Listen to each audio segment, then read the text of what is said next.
Now, with unemployment at an all-time high in South Africa, many graduates find it hard to enter the job market for a number of reasons. We speak now to Tracy Ashington, a graduate recruitment, talent management and career coach, about how institutions of higher learning and corporate South Africa can actually help. Tracy, thank you so much for your time this afternoon, and a very good afternoon to you. Thank you for having me. I'm always excited to talk about students, graduates, and employment. Now, Tracy, with unemployment rate in this country sitting at just close to 35%, and just last week or a couple of weeks ago, we heard about how graduates are just languishing in the streets of South Africa, not actually in formal employment. What seems to be the problem? Before we can actually talk about how corporate South Africa can help, how bad is the problem for graduates at the moment? I think that, as always, there are different elements to it. And I often interrogate it myself. It's something that keeps me awake at night as to how can so many corporates be saying there's a skills shortage and we can't find right people. And then so many thousands of amazing young people who have studied, who are ready and hungry and determined to start their lives and their careers off, but unable to find jobs. How is there such a disconnect? And whilst I think that it's obviously going to be a case of skills are needed and things evolve and skills shortages come up in places, it's a constantly moving thing. I do feel like the tertiary institutions are churning out these skills, but I feel that there's somehow that they're not meeting or being noticed or meeting the standards of the corporate requirements, perhaps.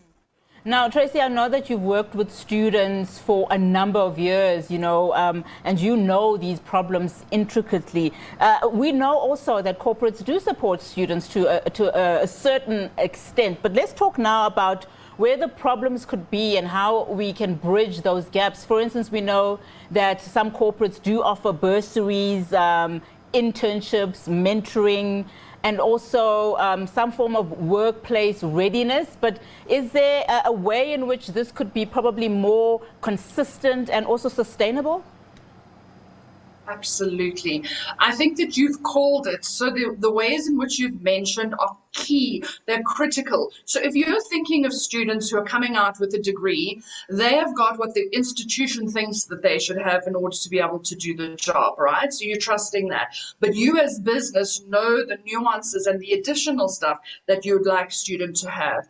So when you're looking at hiring someone and you're looking at a newly graduated versus someone with work experience, it's very easy to take the one with work experience because they're going to be able to do your job. But that's not nurturing and bringing in that pipeline of young people that we need to get employed, albeit, as I just said, a pipeline, albeit that you maybe take one person with work experience, but you take two who don't yet have work experience and you put in place some sort of development plan to get them there. It's not only about doing what's right, it's doing and not only what's right by South Africa, it's doing what's right for you because you're creating that homegrown talent of young people who are so close to being able to do it. When people come out of university with the qualifications and the academic learning they have, they're so close to being able to do the job that all I would love to see corporates putting in place is more of a bridge between that learned experience and that learned knowledge and actually being able to put it into place. Now, Tracy, I know that you hold several platforms where you do free coaching, to graduates, some of them doing, their final year in university. What are some of the problems that you are encountering? What are they telling you in terms of the problems? If a graduate, for instance, is listening to us now or is unable to get some of their documentations from a tertiary school institution as an example, and they want to use that information to get to formal employment. Just talk to us through some of the things that you are hearing through your platforms. So I will say, so I've been working with young people for 22 years, so students and graduates, and it's consistent. Over the years, the sort of challenges that have come out have been fairly consistent, and that is all about what businesses need and what businesses have in terms of young talent, and it's as if people are coming out of university and then they're kind of being missed by the companies. And so my key piece of advice is for young people to start to engage with corporates younger.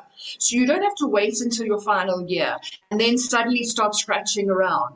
I would like to see more learners in grade 12 engaging with people in companies and saying, what should I study? Or will you be my mentor? Or you went to this university, can you give me advice on how to get in and get a bursary? And start to engage way back then when they need all the advice they can get.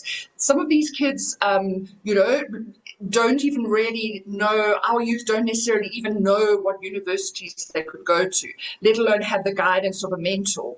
And I would like to see corporate South Africans, once we've made it in life, I would like us to be going back to these young people and telling them about the options and guiding them and helping them and giving them a day of work experience or having them for a vac job, or there's so much more.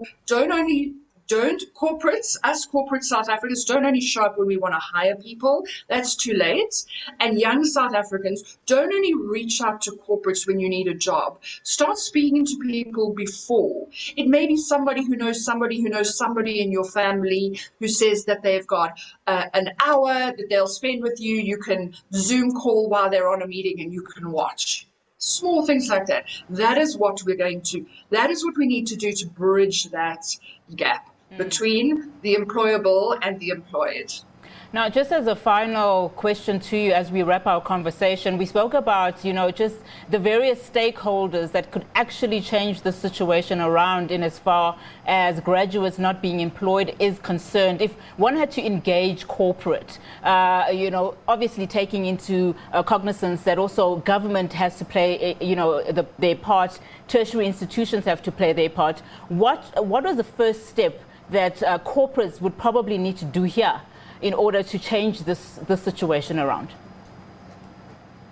I think that, and as you and I chatted about, I think that corporates are making an effort. They are setting aside CSI, allowances for bursaries and upskilling, etc. However, what I would like corporates to do is get more involved right from being on campus. So, a corporate could be involved with course conveners, setting out, discussing subject content and so on, being the supervisors of projects of students at university level. They don't only have to be sort of engaging with them at later stages.